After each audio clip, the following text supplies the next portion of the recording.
The autumn wind swept through the streets of Richmond, Virginia, carrying with it the scent of burning leaves and the promise of change.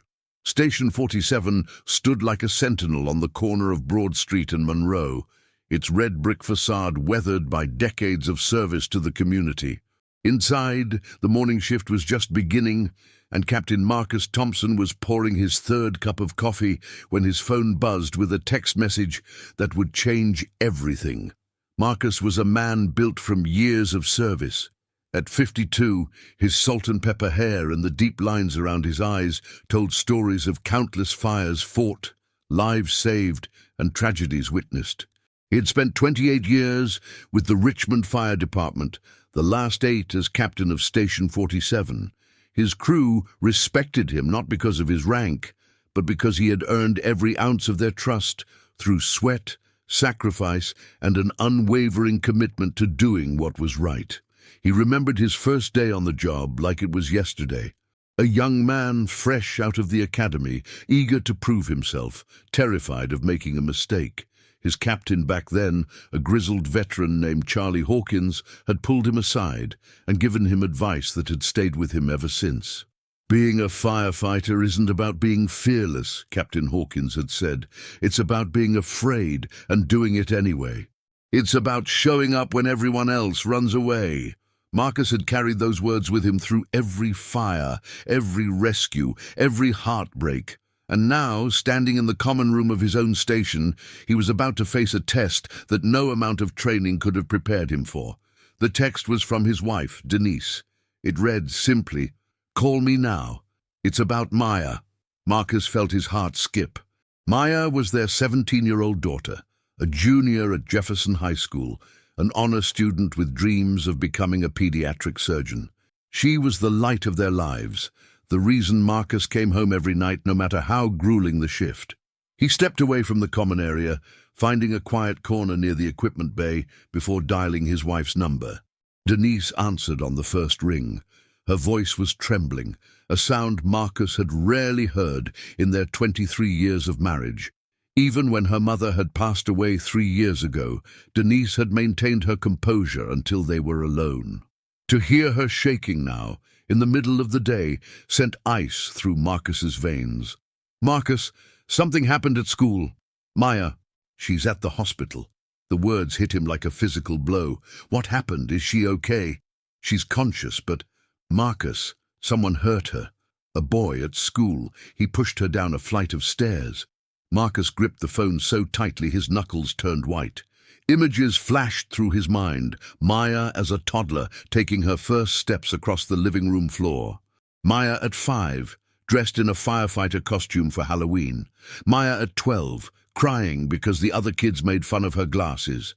Maya last month, so proud of her acceptance letter from the honors program. Who did this? There was a pause on the other end. When Denise spoke again, her voice was barely above a whisper. "Brandon Mitchell. Senator Mitchell's son." The name hung in the air like smoke after a fire. Senator David Mitchell was one of the most powerful politicians in Virginia, a man with ambitions for the governor's mansion and connections that stretched from Richmond to Washington, D.C. His son, Brandon, was known throughout the city as untouchable, a young man who had skated through life on his father's name and influence. Marcus closed his eyes, forcing himself to breathe. He had dealt with the Mitchell family once before, years ago, when one of their properties had caught fire. The senator had arrived on scene and immediately tried to take charge, barking orders at the firefighters as if he were the one in command. Marcus had calmly but firmly put him in his place, earning both the senator's resentment and his crew's respect. "I'm on my way." He found Lieutenant Derek Williams in the apparatus bay, checking the equipment on Engine 47. Derek was Marcus's second in command, a man he had mentored for over a decade. At 41, Derek was a veteran firefighter with a calm demeanor that belied the intensity burning beneath his surface. They had been through countless emergencies together, had saved each other's lives more times than either could count. "Derek, I need to leave." "Family emergency." Derek looked up, immediately reading the gravity in his captain's expression. The two men had developed an almost telepathic understanding over the years, a bond forged in fire and cemented by mutual respect. "What's wrong?" "Maya's in the hospital. Some kid at school pushed her down the stairs." Derek's jaw tightened. He had known Maya since she was a little girl, running around the station during family barbecues. He remembered teaching her how to slide down the fire pole when she was 8, how she had squealed with delight and immediately wanted to do it again. He remembered her at 16, seriously discussing college plans and career goals, already more mature than most adults he knew. "Go. We've got everything covered here," Marcus nodded, grabbing his jacket from the hook near the door. As he pushed through the station's front entrance, he heard Derek calling out to the rest of the crew, his voice carrying the weight of the news. "Listen up, everyone. Captain's daughter is in the hospital. I want everyone focused and ready, but keep the Thompson family in your thoughts." VCU Medical Center was a 15-minute drive from the station, but Marcus made it in 8. He parked illegally in the emergency zone, not caring about the consequences, and rushed through the sliding doors into the controlled chaos of the emergency room.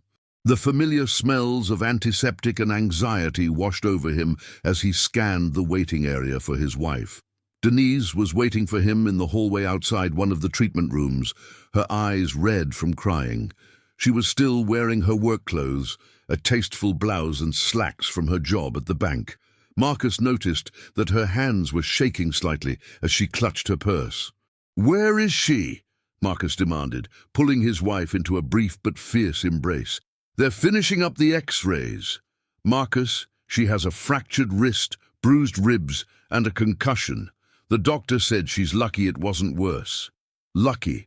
The word tasted bitter in Marcus's mouth. His daughter was lying in a hospital bed because some privileged kid decided to hurt her, and they were supposed to feel lucky. "Tell me exactly what happened," he said, his voice low and controlled. Denise took a shaky breath, steadying herself before she spoke. Maya was leaving her chemistry class, heading to the library to study for her AP exam. She was walking down the main stairwell when Brandon Mitchell approached her from behind. According to witnesses, he grabbed her backpack and yanked her backwards. She lost her balance and fell down about 10 stairs. Why? What possible reason could he have? Denise's expression hardened, her fear momentarily replaced by anger. Last week, Maya reported him to the principal. She saw him harassing a freshman girl in the hallway, making inappropriate comments, trying to corner her. Maya stepped in, told him to back off, and when he didn't listen, she went to the administration. Marcus felt a surge of pride mixed with fury. His daughter had done the right thing, the thing he had taught her to do since she could understand words. Stand up for those who can't stand up for themselves, speak out against injustice, be brave even when it's hard. And this was how she was repaid. What did the school do about the harassment report? Nothing. They said they would investigate, but from what Maya told me, Brandon's father made some calls, and suddenly the whole thing was swept under the rug. The girl Maya was protecting, her family decided not to pursue it. They were afraid of the Mitchell family's influence. A doctor emerged from the treatment room, a middle-aged woman with kind eyes and a clipboard tucked under her arm. Her name tag read, Dr. Patricia Patterson, and she carried herself with the calm competence that Marcus had come to associate with medical professionals who had seen everything. "Mr. and Mrs. Thompson, I'm Dr. Patterson. I've been treating your daughter." "How is she?" Marcus asked. Dr. Patterson consulted her clipboard.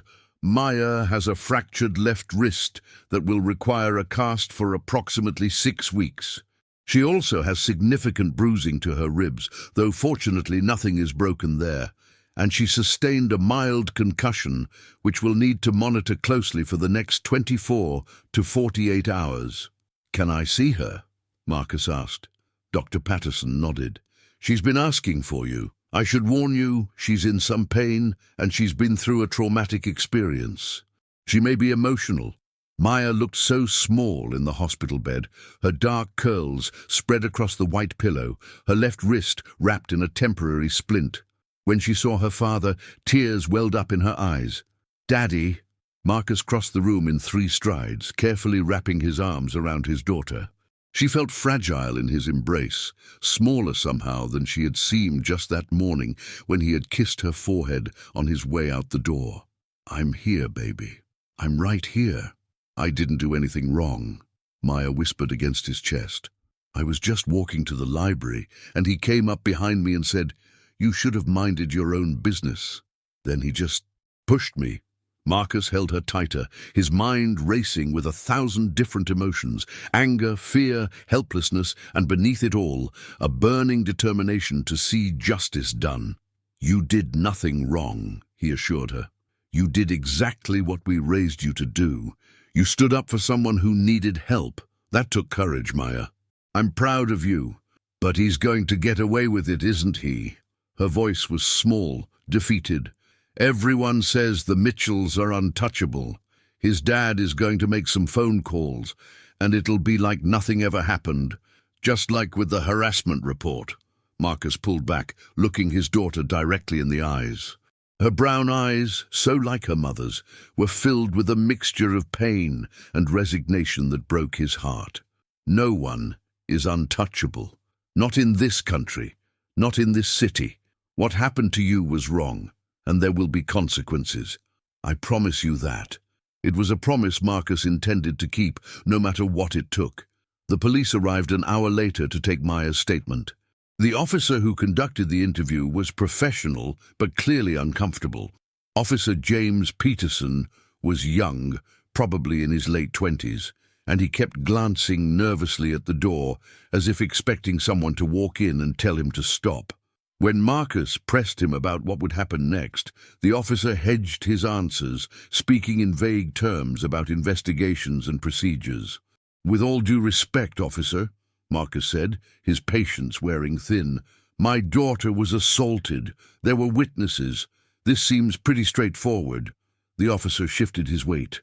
"Mr. Thompson, I understand your frustration, but cases involving minors, especially when prominent families are involved, require careful handling." "Careful handling," Marcus repeated, his voice rising. "What does that mean exactly?" Officer Peterson looked down at his notepad, avoiding Marcus's gaze. "It means that these cases tend to be complicated. There are often factors that aren't immediately apparent. The district attorney's office will want to review everything before proceeding." Denise placed a hand on Marcus's arm, a silent reminder to stay calm. Marcus took a breath, forcing himself to lower his voice. "I want to file formal assault charges against Brandon Mitchell today. Right now." The officer nodded slowly. "You have every right to do that, sir. I'll make sure the paperwork is processed." But even as the words left the officer's mouth, Marcus could see the doubt in his eyes. He had been around long enough to know how these things worked. Money and power had a way of making problems disappear, of twisting justice until it became unrecognizable. The news traveled fast through Station 47. By the time Marcus returned home that evening, his phone had been ringing non-stop with calls from his crew. Derek had spread the word, and the firefighters of the station were rallying around their captain like they always did in times of crisis. That night, as Denise helped Maya get settled in her room, Marcus sat alone in his study, staring at the wall, covered with photographs, pictures of Maya at every age, from a gap-toothed kindergartner to a confident young woman in her junior prom dress. Pictures of Marcus and his crew standing proudly in front of their engine after successful rescues. A commendation from the mayor, a medal for bravery. He picked up one photo in particular. It was from 10 years ago, showing Marcus carrying a young boy out of a burning apartment building. The boy had been trapped on the 3rd floor, smoke filling his lungs when Marcus had found him.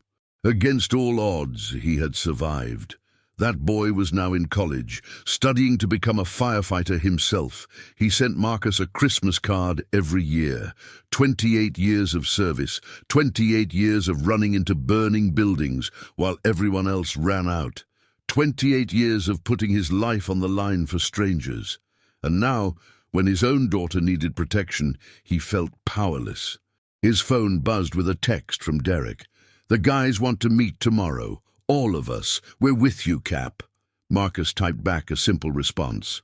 "Appreciated. Station at noon." He didn't know what would come of the meeting, but he knew one thing for certain. He wasn't going to face this alone. The next day, Station 47's common room was packed. Every member of the crew had shown up, from veterans like Derek and engineer Frank Morrison to the younger firefighters who had only been on the job a few years. They stood in a loose semicircle, their faces a mixture of concern and barely contained anger. Marcus counted them as he entered. 23 firefighters and paramedics, every single member of his station who wasn't on active duty. Some had driven in from the far sides of the city, others had rearranged family obligations to be there. They were all present, all waiting, all ready to support their captain. Marcus stood before them, still wearing the exhaustion of a sleepless night. "I appreciate you all coming in on your day off. Most of you have heard what happened to Maya, but let me give you the full picture." He recounted the events, sparing no details. The harassment Maya had witnessed, her report to the school, the retaliation by Brandon Mitchell, and the injuries she had sustained. When he finished, the room was silent, except for the distant hum of the station's ventilation system. Frank Morrison was the first to speak. At 58, he was the oldest member of the crew, a man who had seen everything in his 30-plus years on the job. His voice was gravel and steel when he spoke. "Cap, we've all known Maya since she was knee-high. She used to sit right there," he pointed to the worn couch in the corner, "and do her homework while waiting for you to finish your shift. She's family. What happened to her isn't just wrong, it's an attack on one of our own." Murmurs of agreement rippled through the room. Several of the firefighters nodded emphatically, their expressions grim. Derek stepped forward. "What do you need from us, Marcus? Just say the word." Marcus shook his head slowly. "I'm not asking you to do anything that could jeopardize your careers or your families. This is my fight." "No," said a voice from the back of the room. It was Sarah Chen, one of the station's paramedics. She was small in stature, but fierce in spirit, known for her unshakable calm in the most chaotic emergencies. She pushed her way to the front of the crowd, her dark eyes blazing with conviction. "This isn't just your fight, Captain. Maya did the right thing, and she was punished for it. If we let that stand, what message does that send? That power means you can hurt whoever you want without consequences. That standing up for others is a mistake." "Sarah's right," added Tommy Rodriguez, a young firefighter who had been with the station for only 2 years. His father had been a firefighter too, killed in the line of duty when Tommy was just a teenager. He knew better than most what it meant to be part of this family. "I have a little sister Maya's age. If something like this happened to her, I'd want to know my brothers and sisters in the department had my back." Marcus looked around the room at the faces of the men and women he had served alongside for years. These weren't just colleagues. They were family in every sense that mattered. They had bled together, grieved together, celebrated together, and now they were standing with him. "What exactly are you all proposing?" he asked. Derek exchanged glances with Frank before speaking. "The Mitchell family thinks they're above accountability because of their money and connections. But there's one thing they don't have: community, real community. The kind that stands up when someone does wrong, no matter who their daddy is. We're not talking about doing anything illegal or violent," Frank clarified. "We're talking about making sure this doesn't get swept under the rug. We're talking about showing up, being visible, letting them know that Maya isn't alone and neither are you." An older firefighter named James Washington spoke up. He was a quiet man, rarely contributing to group discussions, but when he spoke, people listened.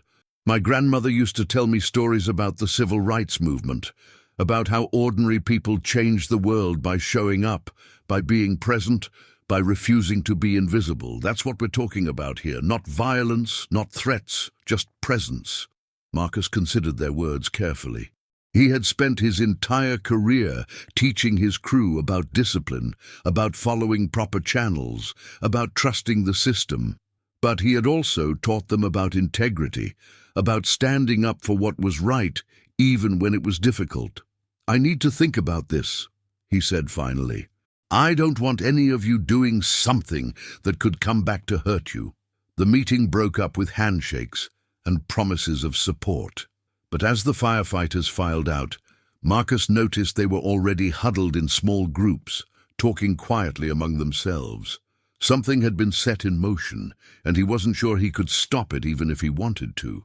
2 days later, Marcus received official notification that the assault charges against Brandon Mitchell had been filed. The district attorney's office was handling the case, and a preliminary hearing was scheduled for the following week. It should have been a relief, but Marcus had been around long enough to know that filing charges was only the first step in a very long process. The local news had picked up the story, though the coverage was carefully neutral. The Mitchell family's media connections ensured that Brandon was portrayed sympathetically, described as a promising young man who had been involved in an unfortunate incident. Maya's name was kept out of the reports due to her age, but she was characterized as someone who had made previous complaints against the Mitchell boy, as if her courage in reporting harassment somehow made her less credible. Marcus watched the coverage with growing frustration. The narrative was being shaped before the case even went to trial, seeds of doubt being planted in the minds of potential jurors. The following day, Senator David Mitchell held a press conference on the steps of the state capitol. He was a tall man with silver hair and the practiced smile of a career politician. His wife, Catherine, stood beside him, the picture of composed support. Behind them, a phalanx of aides and lawyers formed a wall of expensive suits and carefully neutral expressions.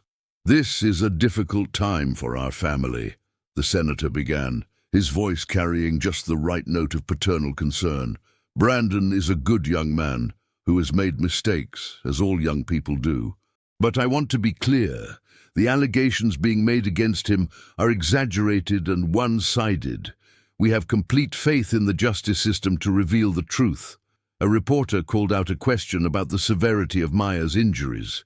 The senator's expression flickered just for a moment before the mask slid back into place. "Our hearts go out to anyone who was hurt. But I would caution everyone against rushing to judgment. There are always two sides to every story." Another reporter asked about the harassment complaint that Maya had filed before the assault. "I'm not going to comment on unsubstantiated allegations," the senator replied smoothly. "What I will say is that my son has never been in serious trouble before. He's an honor student, a varsity athlete, and a volunteer at our church's homeless outreach program. One incident, whatever the facts turn out to be, should not define a young man's entire life." Marcus watched the press conference from his living room, his hands clenched into fists. Denise sat beside him, her face pale with anger. "He's already spinning this," she said, "making it sound like Maya did something to provoke his son." "That's exactly what they're doing," Marcus agreed. "They're going to drag our daughter's name through the mud to protect their boy." "What are we going to do?" Marcus turned off the television. "We're going to fight, not their way, with money and media manipulation. Our way, with truth and community." The preliminary hearing arrived faster than anyone expected. The courthouse was a grand old building in downtown Richmond, its marble columns and high ceilings designed to inspire respect for the law. But as Marcus and his family climbed the steps that morning, they were met with a sight that took their breath away. Station 47 had come out in force. They stood in their dress uniforms, a line of blue stretched across the courthouse steps. Derek was there, standing at attention. Frank Morrison, Sarah Chen, Tommy Rodriguez, and at least 20 other firefighters and paramedics from the station. But it wasn't just their station. Word had spread through the department, and members from stations across the city had shown up. There had to be 50 firefighters in all, maybe more, their presence a silent but powerful statement. Reporters and cameramen swarmed around the scene, capturing images that would be on every news channel by noon. The firefighters stood stoic and silent, their badges gleaming in the morning sun. Marcus stopped at the bottom of the steps, overwhelmed by the show of support. Derek broke formation and walked down to meet him. "You didn't have to do this," Marcus said, his voice thick with emotion. Derek clasped his captain's shoulder. "Yeah, we did. Maya stood up for someone who couldn't stand up for herself. Now we're standing up for her. That's what family does." Denise wiped tears from her eyes as she looked at the assembled firefighters. "Thank you, all of you." Frank Morrison stepped forward and took Denise's hand. "Ma'am, your daughter is one of the bravest young people I've ever known. She did what a lot of adults wouldn't have the courage to do. We're honored to be here." Maya, her wrist still in a cast, stood between her parents. She had been anxious about the hearing, worried about facing Brandon Mitchell and his powerful family. But seeing the firefighters lined up in her support, something shifted in her expression. Her chin lifted, and the fear in her eyes was replaced with determination. "Let's go," she said quietly. "I'm ready." The Thompson family walked up the steps, passing through the honor guard of firefighters. Each one nodded as they passed, a gesture of respect and solidarity. The message was unmistakable: you are not alone. Inside the courthouse, the atmosphere was tense. The hallway outside the courtroom was packed with reporters, curious onlookers, and the inevitable political operatives who surrounded the Mitchell family wherever they went. Senator Mitchell himself was already there, flanked by a team of expensive lawyers. His expression hardened when he saw the firefighters filing into the courtroom. "That's quite a display," the senator remarked to one of his aides, loud enough for Marcus to hear. "Trying to influence the proceedings with a show of force." Marcus met the senator's gaze, but said nothing. He didn't need to. The presence of the firefighters spoke louder than any words could. The hearing itself was a procedural affair. The judge, an older woman named Judge Patricia Hawkins, listened as the prosecution outlined the charges and the evidence against Brandon Mitchell. There were witness statements from students who had seen the assault, medical records documenting Maya's injuries, and security camera footage from a nearby hallway that captured Brandon approaching Maya just moments before the incident. The defense attorneys argued for the charges to be reduced, claiming that the incident was an accident, that Brandon had merely bumped into Maya and she had lost her balance. It was a weak argument, and everyone in the courtroom knew it. But the defense wasn't trying to win in the courtroom today. They were trying to plant seeds of doubt that could be cultivated later. Judge Hawkins listened to both sides with a neutral expression. When the arguments were finished, she took a moment to review the evidence before speaking. "This court finds sufficient cause to proceed with the charges as filed. The defendant will be bound over for trial. Given the defendant's age and the nature of the charges, I am setting bail at $50,000, with the condition that the defendant have no contact with the victim or her family." It was a small victory, but a victory nonetheless. Brandon Mitchell would face trial for what he had done to Maya. After the hearing, Marcus found himself face to face with Senator Mitchell in the courthouse hallway. The senator had dismissed his entourage and approached Marcus alone, his expression a mixture of anger and something that might have been respect. "Captain Thompson," the senator said, his voice low enough that the nearby reporters couldn't hear. "That was quite a show you put on out there." Marcus met the senator's gaze without flinching. "It wasn't a show, Senator. It was a community standing up for one of its own. Your daughter caused a lot of trouble for my son. This whole thing could have been handled quietly, without all the drama." "Handled quietly!" Marcus felt his anger rising, but kept his voice controlled. "Your son pushed my daughter down a flight of stairs because she had the courage to report him for harassing another student.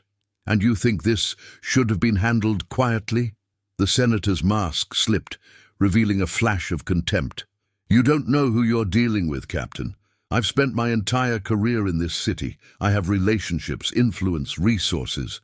This little stunt of yours, bringing in the fire department like some kind of army, it won't change anything."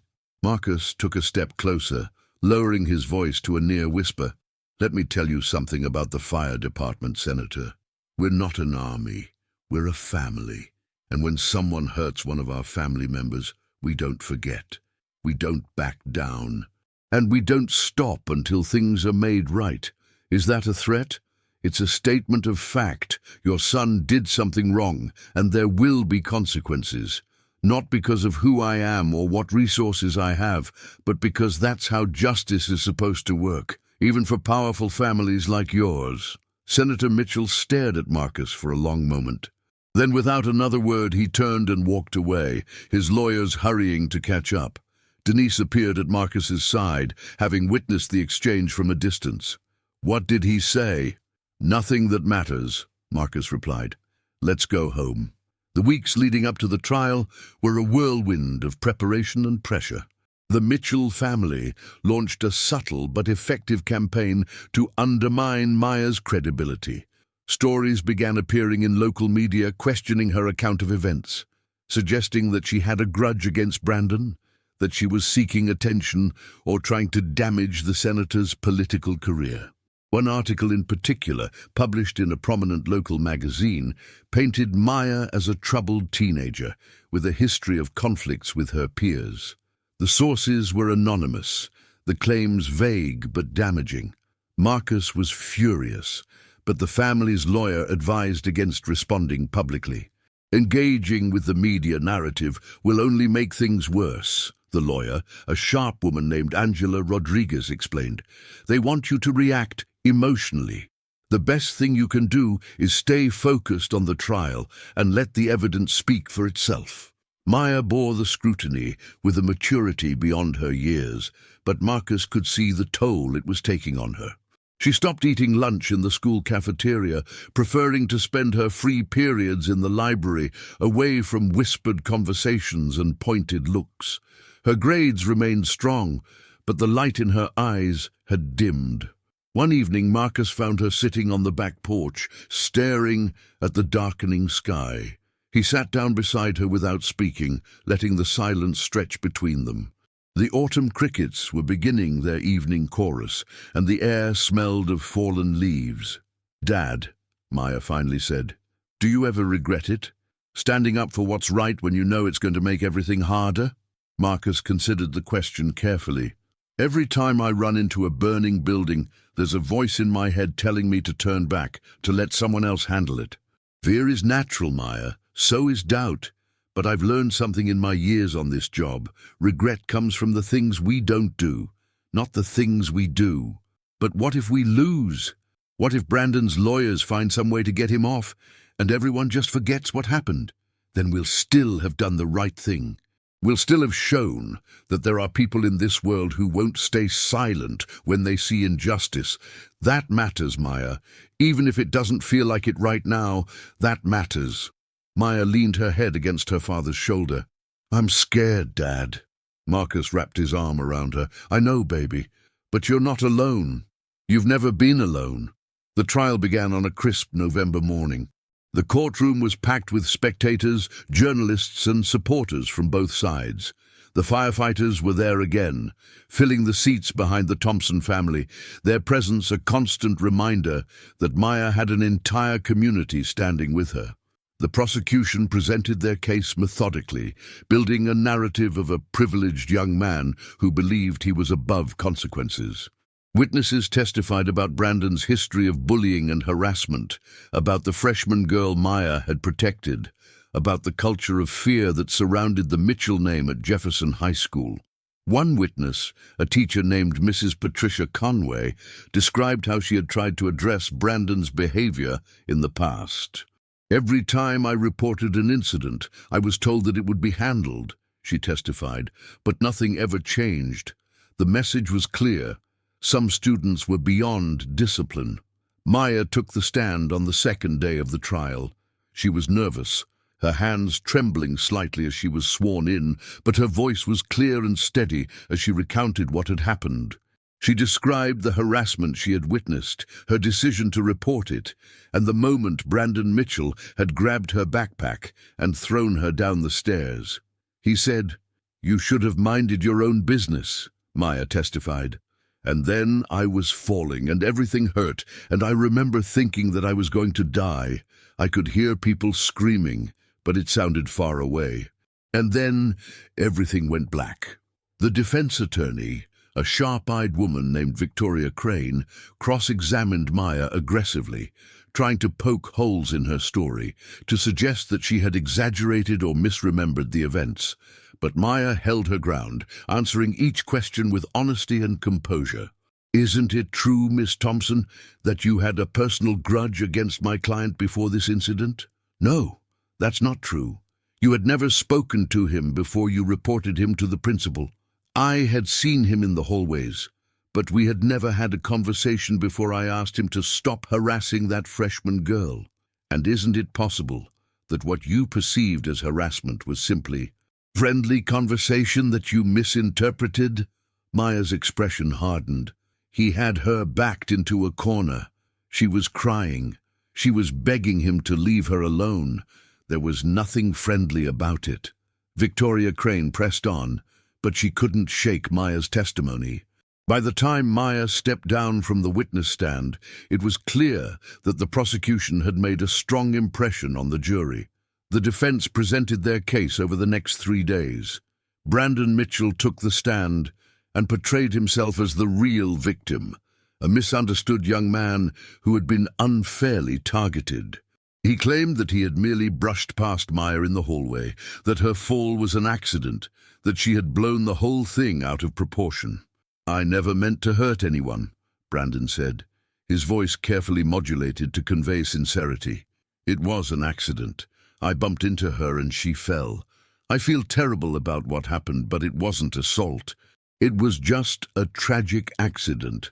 Senator Mitchell testified as a character witness for his son, painting a picture of a loving family and a promising young man who had been caught up in circumstances beyond his control. It was a polished performance, but Marcus noticed that several of the jurors seemed unmoved. The closing arguments were delivered on the 6th day of the trial. The prosecutor, a determined woman named Assistant District Attorney Rachel Foster, summarized the evidence with precision and passion. "This case isn't about politics or privilege or personal vendettas," she told the jury. "It's about a young woman who did the right thing and was punished for it. Maya Thompson saw someone being harassed, and she had the courage to speak up. And for that courage, she was assaulted by Brandon Mitchell, who believed that his family's name would protect him from consequences. Don't let him be right. Show everyone watching this trial that in this country justice applies to everyone equally." Victoria Crane delivered the defense's closing argument, attempting to cast doubt on Maya's account and emphasize Brandon's clean record prior to this incident. But her words felt hollow against the weight of the evidence and testimony that had been presented. The jury deliberated for 7 hours. Marcus spent the time in the hallway outside the courtroom, surrounded by his fellow firefighters. Denise held his hand, her grip tight with anxiety. Maya paced back and forth, unable to sit still. Derek brought coffee from the vending machine, passing cups to everyone who wanted them. Frank Morrison sat in a corner, his eyes closed, his lips moving silently in what Marcus recognized as prayer. Sarah Chen kept checking her phone, updating the rest of the station on any developments. When the jury finally returned with a verdict, the courtroom fell silent. The foreman, a middle-aged man with a kind face, stood and faced the judge. "In the matter of the People versus Brandon Mitchell, on the charge of assault in the 2nd degree, we, the jury, find the defendant guilty." The word hung in the air for a moment before the courtroom erupted. Marcus felt the tension drain from his body, replaced by a profound sense of relief. Denise burst into tears, pulling Maya into a tight embrace. Behind them, the firefighters cheered and clapped, their celebration a release of all the tension they had been holding. Brandon Mitchell sat frozen at the defense table, his face pale with shock. His mother was crying, and even Senator Mitchell's composed facade had cracked, revealing the raw anger beneath. Judge Hawkins called for order and scheduled sentencing for 2 weeks later. As the courtroom began to clear, Marcus caught the senator's eye one final time. There was no triumph in Marcus's expression, no gloating or satisfaction, only a quiet acknowledgement that justice, however imperfect, had been served.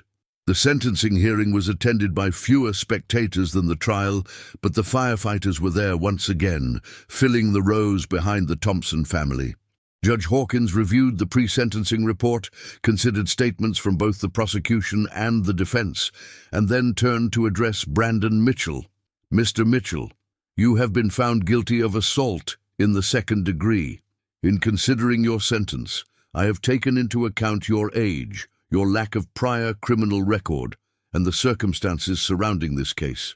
However, I have also considered the nature of your actions, the harm you caused to the victim, and the apparent belief that your family's position would shield you from accountability." She paused, her gaze stern. "That belief was wrong. No one is above the law in this courtroom. I am sentencing you to 18 months in a juvenile detention facility, to be followed by 2 years of probation. You are also ordered to complete 500 hours of community service and to attend counseling for anger management and behavioral issues." Brandon Mitchell was led away in handcuffs, his privileged life suddenly and drastically altered.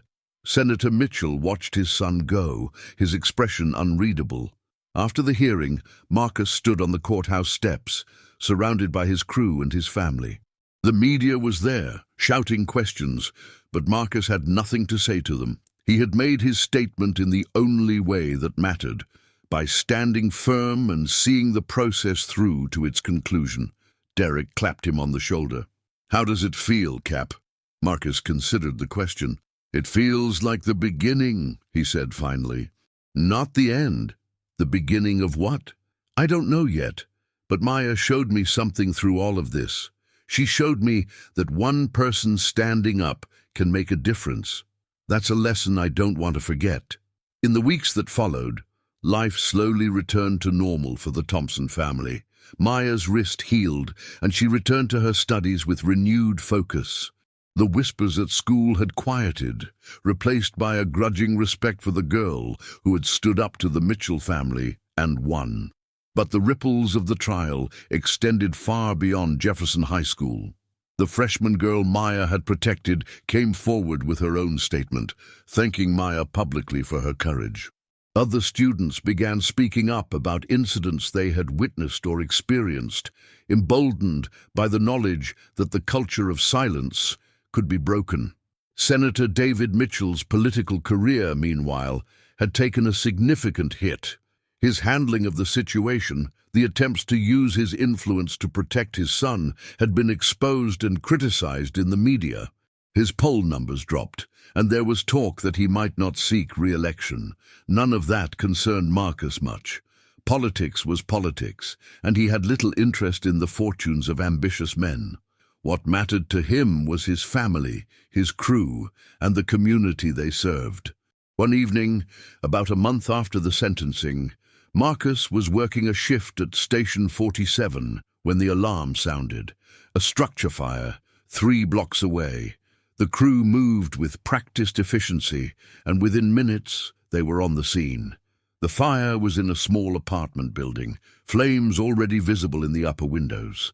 Marcus coordinated the response, directing his team with calm authority.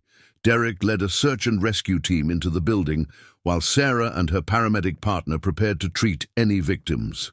It was a difficult fire, but the crew of Station 47 was experienced and well-trained. They contained the blaze, evacuated the residents, and prevented any loss of life. By the time the flames were extinguished and the scene was secured, the first light of dawn was breaking over the city.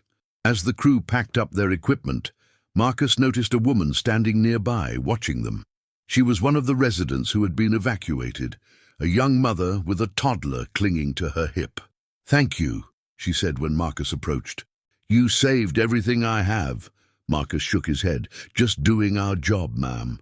"No," she insisted, her eyes bright with tears. "It's more than that. I saw what you did for your daughter, the way you and your crew stood up for her. That's not just doing your job, that's being a hero." Marcus didn't know how to respond. He had never been comfortable with the word hero. It implied something extraordinary, something beyond the scope of ordinary human capability. But what he had done for Maya, what his crew had done, that wasn't extraordinary. It was simply what family did, what community did, what decent people did when confronted with injustice.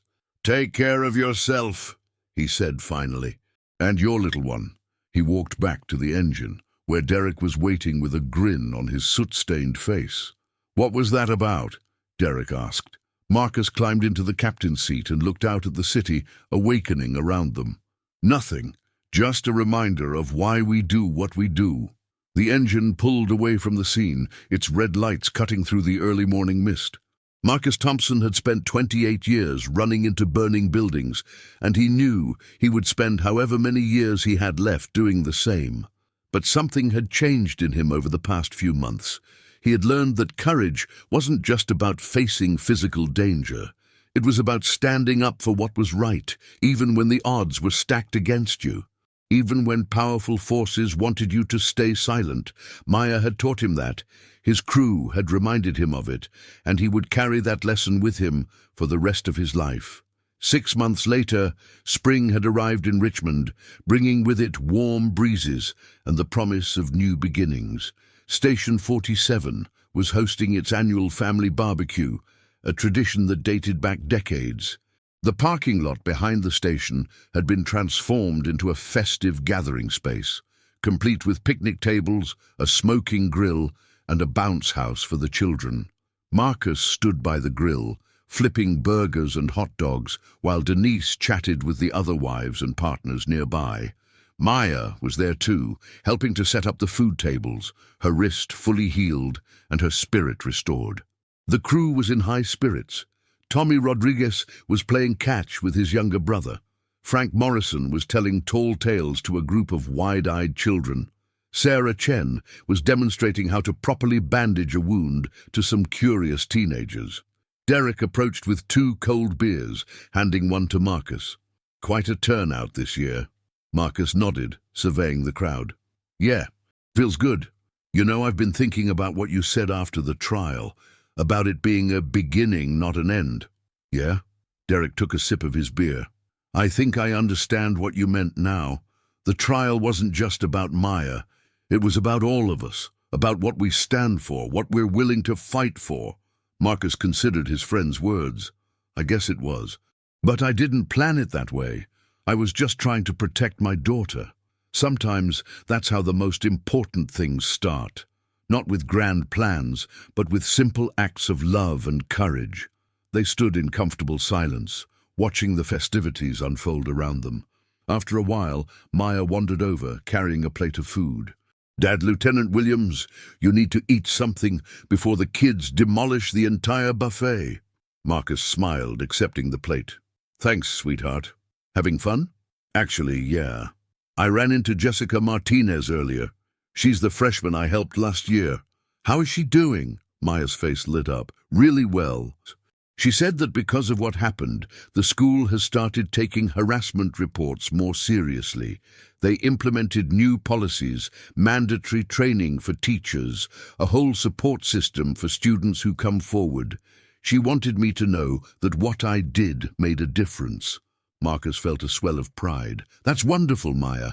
She's thinking about becoming a counselor someday, helping other kids who are going through difficult times."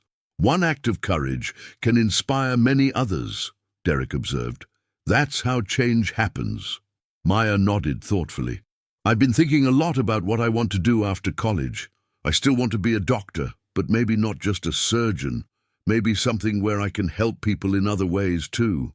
Advocate for patients, work on policy, I don't know exactly, but I want to make a difference." Marcus set down his plate and pulled his daughter into a hug. "Whatever you decide, Maya, you're going to be amazing. And we'll be right there supporting you every step of the way. As the sun began to set over Richmond, casting long shadows across the station parking lot, Marcus looked around at the people who had become his second family. Firefighters and paramedics, their spouses and children, all gathered together in celebration of community and connection. The past year had been one of the most challenging of his life, but it had also taught him invaluable lessons about the power of standing together, of refusing to back down in the face of injustice, of believing that ordinary people could make extraordinary differences. Frank Morrison clinked a spoon against his beer bottle, calling for everyone's attention. The crowd gathered around as the old firefighter cleared his throat. "I've been with this department for over 30 years, Frank began, his gruff voice carrying across the parking lot. "And in that time, I've seen a lot of things. Good things and bad things. Triumphs and tragedies. But this past year, I witnessed something that reminded me why I became a firefighter in the first place." He turned to face Marcus and Maya. "When Maya was hurt, we didn't know what we could do to help. We're firefighters, not lawyers or politicians. But we knew we couldn't stand by and do nothing, so we showed up. We stood together. And we showed a powerful family that they couldn't silence a young woman who had the courage to do the right thing." Applause rippled through the crowd. Frank held up his hand for silence. "I want to propose a toast to Maya Thompson, who taught all of us a lesson in courage, and to Captain Marcus Thompson, who leads us not just on the fireground, but in life. To family, the crowd echoed, raising their drinks. Marcus felt tears prick at his eyes as he looked at the faces surrounding him. These were the people who had stood by him in his darkest hour, the people who had shown up day after day without being asked, simply because it was the right thing to do. He raised his own drink. "To Station 47. The best damn crew in the department." Cheers erupted, and the party resumed with renewed energy. Marcus found a quiet moment to step away from the crowd, walking to the edge of the parking lot where he could see the station in its entirety. The old brick building had weathered many storms over the years, just like the people who served within its walls. Denise found him there, slipping her hand into his. "Penny, for your thoughts." Marcus shook his head slowly. "Just feeling grateful, I guess. For you, for Maya, for all of this. It's been quite a year." "Yeah, it has." They stood together in comfortable silence, watching as the party continued behind them. The children were chasing fireflies now, their laughter bright in the evening air. The firefighters were gathered in small groups, sharing stories and jokes. Maya was at the center of a group of young people, animatedly discussing something that made them all laugh. "She's going to be okay," Denise said softly. "I know. She's stronger than I ever gave her credit for." "She learned it from you?" Marcus shook his head. "No, she taught me. About courage, about standing up for what's right, no matter the cost. I was just trying to keep up with her." Denise leaned her head against his shoulder. "That's what good parents do. We try to teach our children, and in the process, they end up teaching us." The night deepened around them, stars emerging in the darkening sky. Somewhere in the city, a siren wailed, another emergency demanding response. But for this moment, Marcus allowed himself to simply exist in the peace and warmth of community. Tomorrow, there would be new challenges, new fires to fight, new injustices to confront, new tests of courage and conviction. But Marcus Thompson faced the future with confidence, knowing that whatever came, he would not face it alone. He had his family, he had his crew, he had a community that stood together in times of crisis, and that, he knew, was worth more than all the power and privilege in the world. The party continued late into the night, laughter and conversation filling the air around Station 47. When at last the guests began to disperse, heading home to their own families and their own beds, Marcus helped clean up the remnants of the celebration. It was past midnight when he finally locked up the station and headed to his truck. Denise and Maya had gone home earlier, leaving him to finish the last of the cleanup with Derek and a few other dedicated souls. As he drove through the quiet streets of Richmond, Marcus reflected on the journey that had brought him to this point, the fear and anger of those first days after Maya's injury, the frustration of dealing with a system that seemed designed to protect the powerful, the courage of his daughter, his crew, and his community in standing up against overwhelming odds. And in the end, justice had prevailed. Not perfect justice, perhaps. Brandon Mitchell's sentence would eventually end, and he would have the chance to rebuild his life. But something had shifted in the balance of power, a reminder that wealth and influence could not protect anyone from the consequences of their actions. Marcus pulled into his driveway and sat for a moment in the darkness, looking at the house where his family slept. The lights were off, except for the porch light that Denise always left burning for him. He thought about the woman at the fire scene, the one who had called him a hero. He still wasn't comfortable with the word, but he understood now that heroism wasn't about grand gestures or superhuman abilities.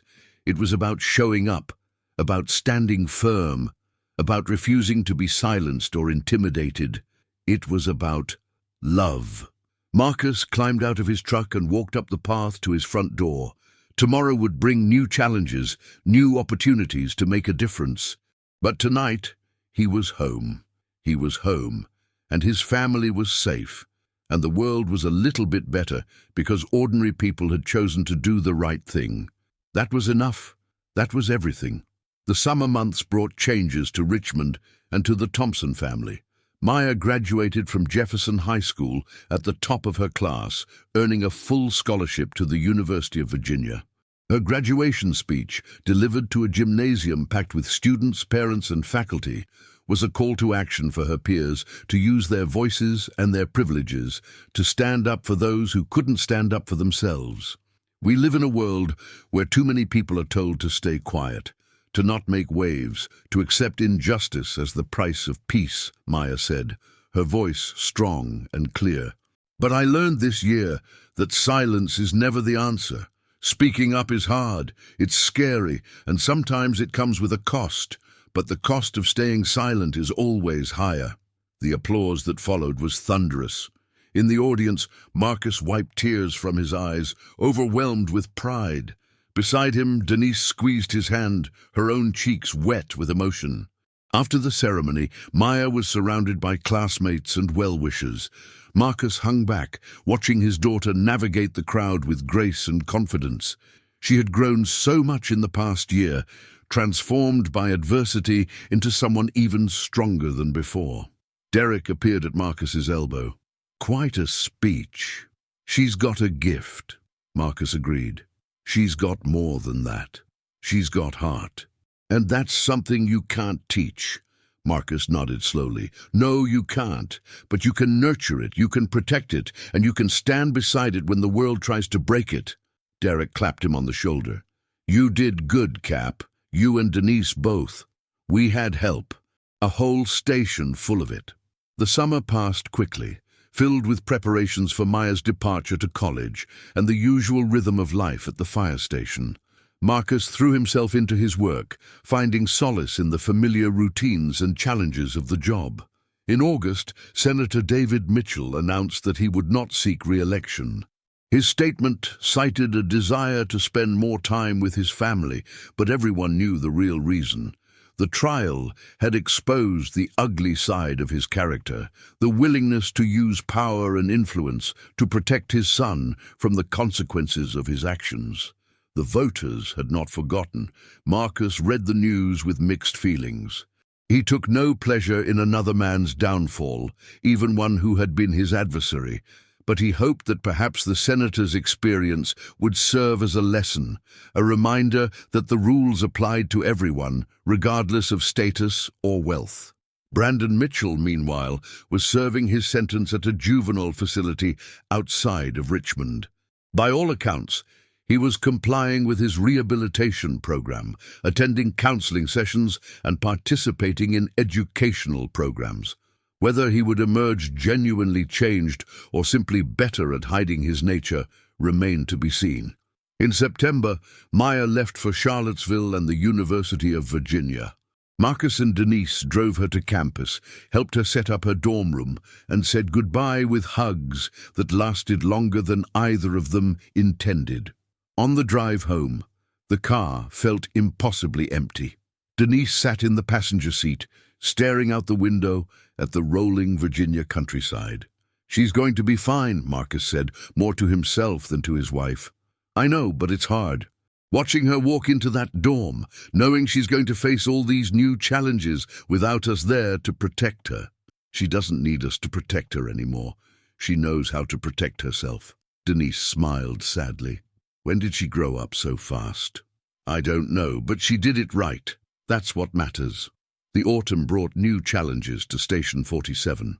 Budget cuts at the city level meant reduced staffing and longer shifts. Marcus worked to maintain morale among his crew, reminding them of the importance of their work even as the bureaucratic obstacles mounted. One evening in late October, Marcus was reviewing paperwork in his office when Derek knocked on the door. "Got a minute, Cap?" Marcus waved him in. "What's up?" Derek settled into the chair across from Marcus's desk. "I've been thinking about something, about what we did for Maya, the way we showed up at the courthouse, the way the community rallied together." "Yeah?" "It got me wondering. How many other families out there are facing similar situations? Kids being bullied, assaulted, intimidated, and the system failing them because the perpetrators have money or connections." Marcus leaned back in his chair. "Too many, probably." "Exactly. So I've been doing some research, talking to people. There are organizations out there that provide support for families in these situations. Legal aid, advocacy, counseling. But a lot of them are underfunded, understaffed. They could use help. What are you thinking?" Derek pulled a folder from his jacket and slid it across the desk. "I'm thinking we start a foundation, named after Maya, or at least inspired by her. Something that helps families who are fighting against the system, families who don't have a whole fire station to show up and support them." Marcus opened the folder and began reading. It contained research on existing organizations, notes on potential partnerships, even a rough budget for a proposed foundation. "You've put a lot of work into this," Marcus observed. "It felt important. After everything that happened, I couldn't just go back to normal. I needed to do something."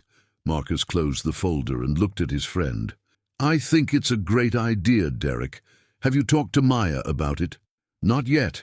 I wanted to run it by you first." "Talk to her. If she's on board, I'm in. And I suspect the rest of the crew will be too." The Maya Thompson Foundation was officially launched the following spring. Its mission was simple: to provide support, resources, and advocacy for families facing injustice at the hands of those with power and privilege. The founding board included Marcus, Denise, Derek, and several other members of Station 47, along with legal experts and community advocates who shared their vision. Maya herself was deeply involved, despite her demanding course load at UVA.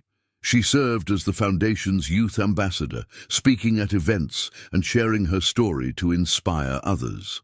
The Foundation's first case involved a family in Norfolk whose daughter had been harassed by the son of a local business mogul. The school and local authorities had been reluctant to act, intimidated by the family's economic influence. The Maya Thompson Foundation provided legal assistance, connected the family with media advocates, and organized community support. The case was resolved when the business owner's son was expelled from the school and required to undergo counseling. It wasn't the same as a criminal conviction, but it was justice of a kind. And for the family, it was validation that their daughter's suffering mattered. More cases followed. A teenage boy in Hampton who had been assaulted by a star athlete and told to keep quiet to protect the school's football program. A young woman in Alexandria who had been cyberbullied by classmates with influential parents. Each case presented unique challenges, but the Foundation's approach remained consistent: stand with the family, amplify their voice, and refuse to let power dictate outcomes. The work was exhausting and often heartbreaking, but it was also deeply rewarding. Marcus watched as his daughter grew into a fierce advocate for justice, channeling her own experience into a mission that helped countless others. Years passed. Marcus eventually retired from the fire department, handing over command of Station 47 to Derek with a ceremony that brought tears to even the toughest firefighters. He remained active with the foundation, but his days of running into burning buildings were behind him. Maya graduated from UVA with honors and went on to medical school, pursuing her dream of becoming a doctor. But she also earned a law degree, inspired by her foundation work to understand the legal system more deeply. She became a doctor advocate, treating patients' medical needs while also fighting for their rights. Brandon Mitchell, after completing his sentence and probation, left Virginia and started a new life elsewhere. There were rumors that he had changed, that the experience had genuinely reformed him. Marcus hoped it was true. He had never wanted revenge against the Mitchell boy, only accountability. If that accountability had led to genuine growth, then perhaps some good had come from the whole ordeal. Senator David Mitchell faded from public life. His political career effectively ended by the scandal surrounding his son. He died of a heart attack several years later, his obituaries noting both his accomplishments and his failures. But for Marcus Thompson, the true measure of the story's impact wasn't in the fates of the Mitchells. It was in the countless small victories achieved by families who had been empowered to stand up for themselves. It was in the young people who, inspired by Maya's example, chose to speak out rather than remain silent. It was in the community that had rallied together and proven that ordinary people could achieve extraordinary things when they refused to be intimidated. On the 10th anniversary of the courthouse confrontation, Station 47 hosted a reunion. Former and current firefighters gathered to celebrate and remember, sharing stories and catching up on each other's lives. Marcus stood at the edge of the party, watching the festivities with a contented smile. Maya was there, now a practicing physician with a growing reputation as an advocate for patient rights. Denise was by his side, her hair silvered with age, but her spirit as strong as ever. Derek, now Captain Williams, was holding court with a group of younger firefighters, no doubt embellishing some tale of past heroics. Frank Morrison, retired now and moving a bit slower than he used to, made his way over to Marcus. "Quite a party." "It is," Marcus agreed. "You know, I've been thinking about that day at the courthouse. All of us lined up on those steps in our dress uniforms. That was something, wasn't it?" "It was. At the time, I wasn't sure if we were doing the right thing. Putting ourselves out there like that, taking sides in a legal matter, wasn't exactly by the book." Marcus nodded slowly. "No, it wasn't. But you know what? I think it was the most important thing we ever did. Not because of the Mitchell kid or the senator or any of that, but because we showed our people, our community, that we would stand up for what's right. That's what being a firefighter is really about. Not just putting out fires, but being there when people need us, in whatever way they need us." Marcus clapped the old man on the shoulder. "You're getting philosophical in your old age, Frank." Frank chuckled. "Maybe so, but I'm not wrong, am I?" "No," Marcus admitted. "You're not wrong." As the evening wore on and the party began to wind down, Marcus found a quiet moment with Maya. They stood together on the station's apron, looking out at the city lights twinkling in the distance. "Thank you, Dad," Maya said quietly. "For what?" "For everything. For standing up for me. For teaching me that I had the right to stand up for myself. For showing me what real courage looks like." Marcus shook his head. "You had that courage long before I showed you anything. You stood up for that freshman girl when no one else would. You testified in court even though you were scared. You built a foundation that has helped hundreds of families. That's all you, Maya. I just tried to keep up." Maya smiled, her eyes bright with unshed tears. "We make a good team. The best." They stood in comfortable silence, watching the stars emerge in the night sky. Behind them, the party continued, laughter and conversation filling the air. Marcus thought about all the years that had led to this moment. the sacrifices and the struggles, the victories and the setbacks. He thought about the crew who had become his family, the community that had rallied when it mattered most, the daughter who had taught him more about courage than all his years on the fire line. It had been a long journey, full of unexpected turns and unforeseen challenges. But standing here now, surrounded by the people he loved, Marcus knew that every step had been worth it. Because in the end, life wasn't about the fires you fought or the battles you won. It was about the people you stood beside, the causes you championed, and the difference you made in the lives of others. And by that measure, Marcus Thompson had lived a life of extraordinary richness. The fire station's lights glowed warm against the night sky, a beacon of safety and service in a city that never stopped needing both. Inside, the celebration continued, voices raised in song and story. Marcus took one last look at the scene before turning to rejoin his family and friends. There would be more challenges ahead, more fires to fight, more injustices to confront. But for tonight at least, there was peace. There was peace, and there was hope, and there was the unshakable knowledge that when things got hard, the people who mattered would show up. They always did, and they always would. The doors of Station 47 closed behind Marcus as he stepped back inside, welcomed by the warmth of community and the enduring bonds of those who had chosen to stand together when it counted most. Outside, the city hummed with life, its millions of stories unfolding in the darkness. But within the walls of the old brick station, one story had reached its beautiful conclusion.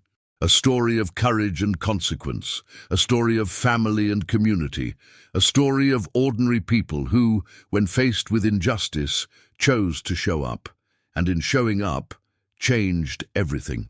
The morning after the reunion, Marcus woke early as he always did, decades of habit ingrained too deeply to break. He made coffee and sat on his back porch, watching the sun rise over the Virginia hills. Denise joined him after a while, settling into the chair beside him with her own cup of coffee. They sat in companionable silence, enjoying the peace of the early morning. "Do you ever think about what would have happened if things had gone differently?" Denise asked eventually. Marcus considered the question. "Sometimes, but not for long. We can't change the past, only learn from it. Maya called last night after you went to bed. She wanted to thank us again for everything. She doesn't need to keep thanking us. I know, but that's who she is. She never forgets the people who stood by her." Marcus smiled. "No, she doesn't." They watched as the sun climbed higher, bathing the world in golden light. Birds sang in the trees, and somewhere in the distance a church bell began to ring, calling the faithful to morning services. "It's a good life," Denise said softly. "The best," Marcus agreed. And it was true. Despite all the challenges and hardships, despite the battles fought and the wounds endured, it was a good life. A life filled with purpose and meaning, with love and community, with the satisfaction of having made a difference. What more could anyone ask for? The sun continued its journey across the sky, marking the passage of another day in the life of Marcus Thompson. Another day of small victories and quiet joys, of memories cherished and hopes for the future. Another day of showing up. Because that's what life was, really. Not grand gestures or dramatic moments, but the steady accumulation of days lived with intention and integrity. Days spent in service to others. Days spent standing beside those who needed support. Days spent being present, being accountable, being there. Marcus took a sip of his coffee and smiled. It was going to be a good day. They usually were. The years continued to pass, each one bringing its own challenges and triumphs. The Maya Thompson Foundation grew from a small local organization into a nationally recognized advocacy group. Maya herself became a prominent voice for victims' rights, her expertise making her uniquely qualified to address the complex ways that power and privilege could harm the vulnerable. She married a fellow physician named Daniel, a kind and steady man who shared her passion for service. They had 2 children, a boy named Marcus after his grandfather, and a girl named Grace. Marcus Thompson, now a grandfather, found new purpose in watching the next generation grow. Derek Williams served with distinction as captain of Station 47 for 15 years before retiring himself. The tradition of service continued, passed down from one generation to the next. Brandon Mitchell, after completing his sentence, became a counselor at a juvenile detention center working with troubled young people. Whether his transformation was genuine, Marcus never knew, but he chose to believe in the possibility of change. That belief was at the heart of everything Marcus had learned. People could change, justice could prevail, and when ordinary people stood together, they could move mountains. On Marcus's 75th birthday, his family gathered at the old house on Maple Street for a celebration. Maya and Daniel were there with the grandchildren, Derek and his wife, Sarah Chen and her partner, Tommy Rodriguez and the current crew of Station 47, friends and neighbors from across the community. The backyard was strung with lights, and the air was filled with laughter and the smell of barbecue. Marcus sat in his favorite chair, watching the festivities unfold around him with a heart full of gratitude. Maya brought him a piece of cake and sat down beside him. "How does it feel to be 75, Dad?"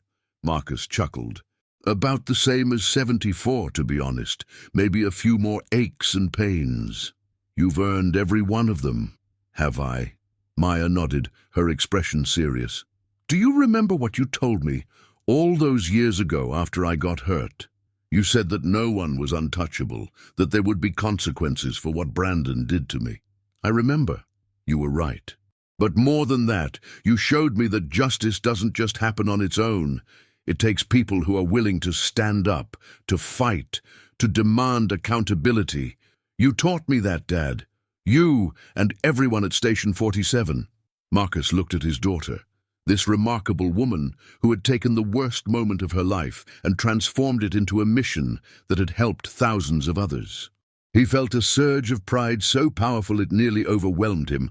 "I'm proud of you, Maya. I've always been proud of you. But what you've accomplished, what you've become, it's beyond anything I ever imagined. I learned from the best." They sat together in comfortable silence, watching as young Marcus chased his sister around the yard, their laughter bright and joyful in the evening air. "Dad," Maya said eventually, "I've been thinking about writing a book, about what happened to us, about the trial, about the foundation. I want people to know that they're not alone when they face injustice, that there are people who will stand with them." "I think that's a wonderful idea. I was hoping you'd help me. Tell me your side of the story. What it was like for you, going through all of that." Marcus considered the request.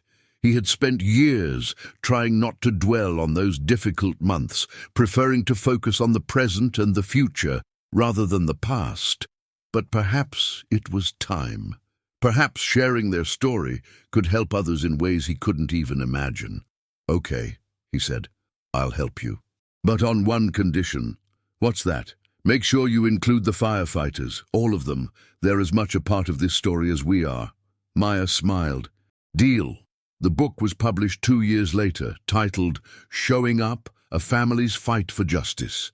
It became a bestseller, touching hearts across the country and inspiring countless readers to find the courage to stand up against injustice in their own communities. Marcus Thompson read every page with tears in his eyes, not because the memories were painful, though some of them were, but because he could see, laid out in black and white, the full scope of what they had accomplished together. A father protecting his daughter, a daughter finding her voice, a community standing strong, and a reminder, repeated throughout the book, of the simple truth that had guided them through it all. When good people show up for each other, anything is possible. Marcus closed the book and set it on the table beside his chair. Outside, the sun was setting over Richmond, painting the sky in shades of orange and pink. Somewhere in the distance, he could hear sirens, another emergency requiring response. But here, in this moment, there was peace, there was family.